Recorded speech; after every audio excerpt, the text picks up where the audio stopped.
ያው አልহামዱሊላህ የአላህ ተውፊቅ ሆኖ ሐኒፍ እስላማዊ ተቋም በዋናነት የኡዱህያን ለማከፋፈል በሄደበት አጋጣሚ እግረ መንገድ ያው አልহামዱሊላህ እንደሚታወቀው ማንኛውም የበጎ አድራጎት ስራ ለመስራት እንቅስቃሴ በመናደርግበት ጊዜ እግረ መንገዳችንን ዳዕዋ የማድረግ ልምድ አለ ተሞክሮ አለ በዚህ በሐመር ጉዞም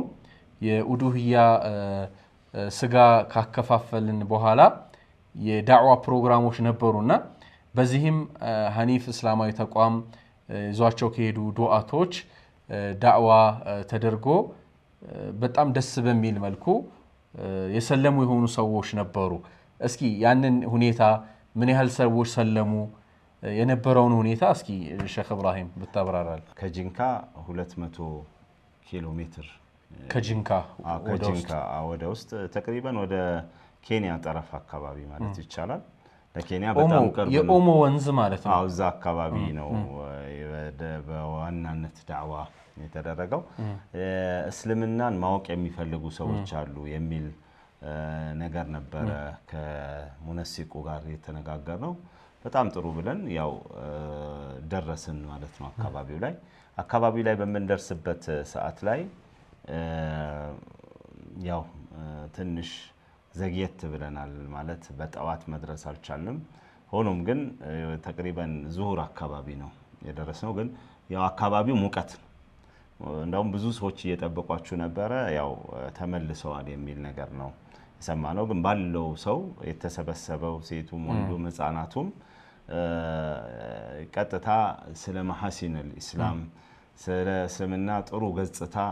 የሚገልጽ ዳዕዋ ነው ያደረግንላቸው አስተርጓሚም ነበረ በእነሱ ቋንቋ ቀጥታ የሚያስተረጉም ሰው ነበረ ያ ሰው ይተረጉምላቸዋል ዳዕዋ ተደረገላቸው መጨረሻ ላይ እንግዲህ ያው እስልምና ማለት ይሄ ነው ስለዚህ እስልምና ለመቀበል እንዴት ነው ምን ትላላችሁ የሚል ጥያቄ ነው ያቀረብንላቸው በደስታ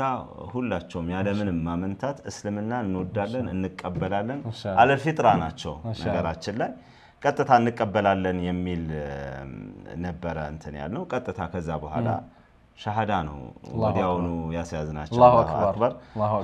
ተቅሪበን ቁጥራቸው ከ300 እስከ 400 የሚገመቱ ሰዎች ናቸው ህፃናቶች ሴቶች ወንዶች ሳይቀሩ ተሰብስበው ነበር ፀሐይ ከመሆኑም ጋር ወቅቱ በረሃ ከመሆኑም ጋር እስከ 400 የሚገመቱ ሰዎች እስልምናን ተቀብለዋል በዚህ በጣም ነው የተደሰትነው እዛ አካባቢ ገራምነት አለ እስልምናን የመውደድ ነገር እንዳለ እነሱም አካባቢ ላይ የነበሩ ሰዎች ነግረውናል ከዛ በተረፈ ቀጥታ ደግሞ ያው የተደረገው ዳዕዋ እስልምና ላይ የሚያስፈልጋቸው መሰረታዊ ነገሮች እንዳሉ ከዚህ በኋላ ሶላት መስገድ እንደሚገባቸው ትጥበት ጧሃራ የሚባሉ ነገሮች እንዳሉ ለማስታወስ ተሞክሯል ማለት ነው ኡስታዞቹም እዛ አካባቢ ያሉ ኡስታዞች ያው እነሱ ጋር በመገናኘት ይበልጥ ትምህርቱን እየወሰዱ በጥሩ ሁኔታ እስልምናቸውን እንዲመሩ ሊያው ምክር ተሰጥቷቸዋል በዚህም ተቀብለዋል ይሄን ይመስል ነበር ነው ባጭሩ ስንገልጽ ማለት